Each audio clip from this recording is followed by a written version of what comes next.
অনেক লোক খাবার খাচ্ছে, আপনি কি এর কি করতে এসেছেন এ জায়গায়? আপনি এসেছেন জ্ঞান অর্জন করতে, আপনি এসেছেন ইলম অর্জন করতে, আপনি এসেছেন নেকি অর্জন করতে। আমি আপনাকে একটা বর্ণনা শোনাই। শাহ আব্দুল আজিজ মুহাদ্দিস দেহলভী রাহিমাহুল্লাহ তিনি বলেন, একদিন তার ছেলে আব্দুল্লাহ হাদিসের দার্স দিচ্ছিল, হাদিস পড়াচ্ছিল।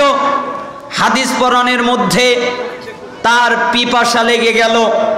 সেই জন্য সে ছাত্রকে বলল, তুমি বাড়িতে যাও, আমার মাকে বলো আমাকে যেন পানিও দেয়, আমি পানি খাবো। তখন শাহ আব্দুল আজিজ মুহাদ্দিস দেহলভী রাহিমাহুল্লাহ এ কথা শুনে কান্না শুরু করে দিলেন। এই কারণে তার দুই চোখ দিয়ে টস টস করে পানি পড়তে লাগলো।